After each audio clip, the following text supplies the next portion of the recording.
past, I'm in the future. You mad, they don't. Thank you all so much for clicking on this video. My name is Kela Trishaan. If you're new here, I make videos on lifestyle, womanhood, and mental health. And if you are returning, thank you so much for your support. Okay, so today's video, I wanted to talk about why self-care is mandatory, why it's important, and just kind of give you my personal experience and also what I did to just make that statement a reality in my life. So if you are interested and if you're struggling with how to find the time for self-care or just putting yourself first, please stay tuned. Okay, so I've mentioned before on my channel that I am a first-time mom. My son right now is a little over a year. He turned 1 in June, and it's just been a major adjustment, as it is for anyone that is having children. You go from really only having to care for yourself and maybe your spouse or partner, and you go to kind of putting yourself in the background and you're taking care of someone small that cannot care for themselves. So that was a major adjustment for me. In addition, I had a C-section, so I was recovering from a major surgery. So it was just a lot in that first couple of months, just me learning how to be a mom and me taking care of myself and trying not to do too much, but also not trying to do too little, if that makes sense. So fast forward, my maternity leave was about 5 months, which was good because it allowed me time to heal completely and it allowed me time to bond with my baby. So I mentioned in my story time video that I am a property field adjuster and I work for an insurance company. The thing about this job is it is from home. So I don't have to clock in at an office. I clock in from home and I set my inspections based on my availability and the customer's availability. Now, that is good that I have that freedom to set my inspections. I'm not just having to be away from the baby all day, but I do have to make sure, obviously, if there's someone to look after him, which has been a challenge with just kind of the childcare situation and COVID.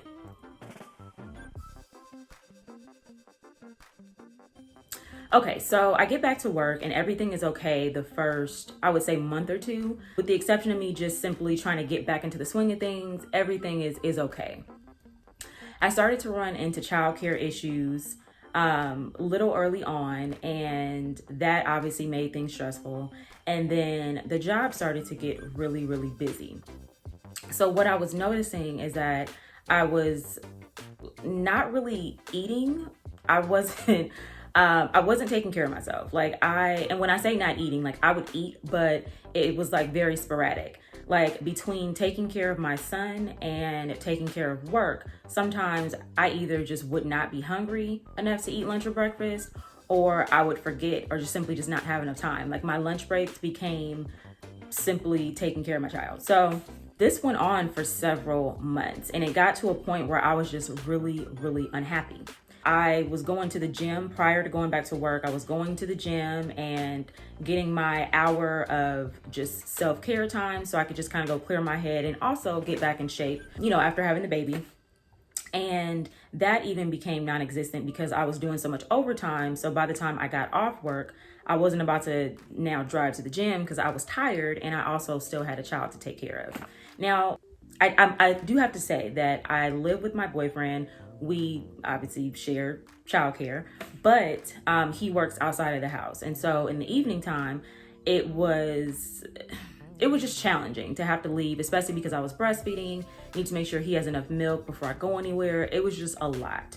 So after so many months of this happening, I was getting to a point where I would say it was like low grade depression, a bit of postpartum, and then just kind of like feeling helpless. Like I don't know what I'm gonna do. I can't go to the gym.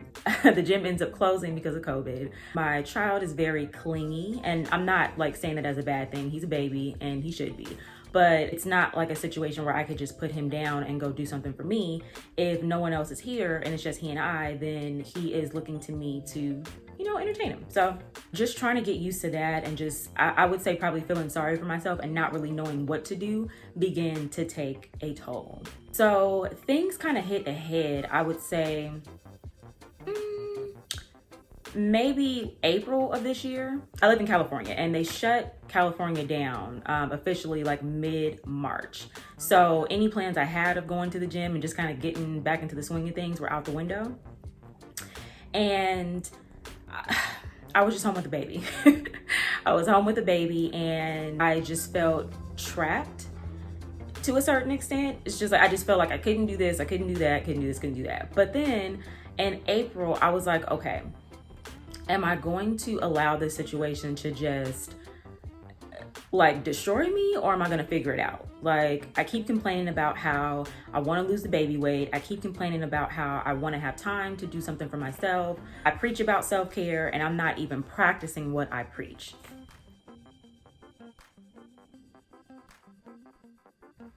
So I had to just make a decision, like, how bad do you want it? If you don't want it that bad, then you're going to continue to make excuses, and you're going to continue to not figure out a way to carve in that time for yourself. An inspiration for that too was my boyfriend. When the gyms were open, he was getting up early, going to the gym, and he just made sure he created that time for himself. And I think for me, I just, not that I couldn't make the time, it was just tough because I didn't want to leave him in the evening, my baby, didn't want to leave him in the evening. And I also wanted to give my boyfriend some time to kind of unwind because he was just getting off work, like coming from an outside job and just, you know, having to fight traffic and stuff. So I wanted to be considerate of that too. So yeah, I just kind of made a decision, like, I am not going to keep complaining. I'm not going to keep being unhappy. I'm going to figure it out because my mental health depends on it. And really, like, I can't properly take care of anybody if I'm not taking care of myself. So I just kind of created some steps for myself that I hope will help you too if you're experiencing something similar, to just kind of kick my ass in gear. So yeah, so let me go on ahead and list those tips. Okay, so the first step that I took is to figure out what's important. So self-care is different for everyone, right? Like for some people, it might be you want to get your hair and nails done on a regular basis. For some people, it might be taking a bubble bath and having a glass of wine. For some people, it's working out. So for me, I do like all those things, but the most important thing for me at that moment was to get back into a fitness regimen. I have a tendency to have anxiety sometimes, just honestly for no reason. A lot of things will be going on. Sometimes things are important, sometimes things are not, but for whatever reason, I have anxiety. And I've noticed that when I work out on a consistent basis, I don't have as much anxiety. It makes me feel better mentally, and I feel like I'm just happier and my attitude is better. So for me, it was, you need to make time to work out. So the gyms are closed. Okay, so what do? Now, I am on YouTube, and I'm like, there are so many people on YouTube that have, you know, fitness videos. So figure it out.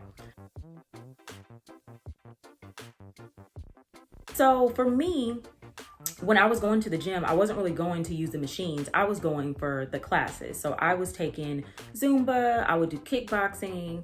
If they had a hip hop class, I would take that. And so I'm thinking, okay, because these are the types of classes that I like and that I actually enjoy and make me happy, let me find some hip hop fitness people on YouTube.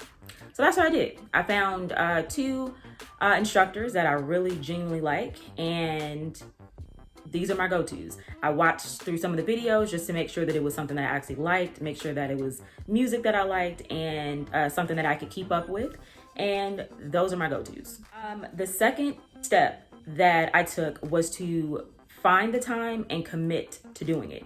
So the way I'm kind of doing this now is I'm not making an excuse. I am going to work out 5 days a week, whether it's, you know, earlier in the day, later in the day. I'm going to find the time because I have to. Like, I have to make this time in order to not be depressed, basically. So right now, what's working for me is getting my workouts done when my son takes his first nap. He usually takes his first nap sometime between like 11 and 12 p.m.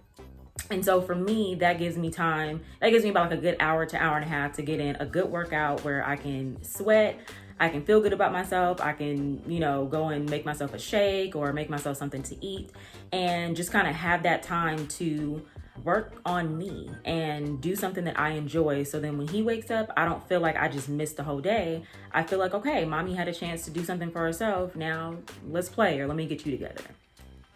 Step 3, just kind of mentioned it a second ago, but it's to just stop making excuses. That was really what was holding me back. It's not that my excuses were not valid. That's the thing. There are so many valid excuses not to do things. Yes, sometimes there's not enough time. Yes, sometimes things come up. Yes, you know, I don't know. There's always going to be an obstacle. But if you keep using those excuses to not do what you want to do for yourself, then you are never going to do what you want to do for yourself. So I just kind of had to adopt a mindset like, if I get up and I don't feel like working out, because there are days where I get up and I'm just like, I just want to lay here, or, you know, I'm just going to take it easy. But no, F that. I know that working out makes me feel great. I might not want to do it that day, but I know that once I do it, I'm going to feel better. So that's what I do. I don't make an excuse. I just get it done. If I have time on the weekend to work out, I'll do it as well. Like, I'm not against not working. I'm not against working out on the weekend. But for me, I'm kind of doing like a Monday through Friday thing. Like, just like how I work, I'm making sure I work out Monday through Friday. The last step that I have kind of been taking is just to be flexible. Again, like I said before, there are going to be obstacles and there are going to be things that come up throughout the day. There's going to be times where you don't feel like working out. There's going to be times where, you know, things just come up and you're not able to do what you want to do at said time or whatever. But be flexible with yourself. One thing, like, I haven't ran into this yet, but one thing I do kind of want to implement if it comes up is if there is a day where I just simply cannot make it work to work out, then I'm going to have to use one of those weekend days to make up for it. Like, if my schedule is Monday through Friday to make sure that I get in that self-care for me, then I need to make it up some other way. So that's, I don't even know if I said that right, but what I'm saying is, if I am not able to work out one of those 5 days, then I need to make up for that Saturday or Sunday. If it's a couple days that I'm not able to do, then I need to do double workouts on other days. But either way, I need to get in those workouts because that is what makes me happy. So I kind of centered this self-care around working out because for me, that is the most important thing for me at the moment. I am pretty good about like regularly washing my hair or like regularly, I don't know, doing my nails or something. You know, like I do those things on a regular, but the working out for me was just kind of like, I just kind of threw it to the wayside. And I can't do that. Like, I know that for me to be healthy mentally, I need to have that in my regimen, and it's been working. In closing, whatever that is for you, just figure it out. Figure out whatever it is. Even if you just need quiet time for 10 minutes a day, get your quiet time. Like, you may have to go sit in your car. You may have to just sit on your porch. Whatever it is, just figure it out. Figure out what's important to you and implement it. So I hope these tips helped, and I hope that story kind of helped. I know I'm not the only one that has gone through this, where you just feel like you just simply don't have any time for yourself and you put everybody else ahead of you. It's not healthy to do. It isn't, because you are important too. So you just need to make sure that you are keeping yourself healthy and happy so you can address and take care of everyone else around you. That's all I have for today. If you enjoyed this video, please go on ahead and give me a big thumbs up. Doing this YouTube channel is also a part of my self-care, and I really want to grow the community and be able to reach other people. So if you like content like this, if you found it useful, please give me a like, share it with your friends or whoever. And it also helps if you subscribe and turn on your notification bell so you don't miss any of my future uploads. With that being said, you guys have an amazing day, and I'll see you next time. You lead that, a leader in the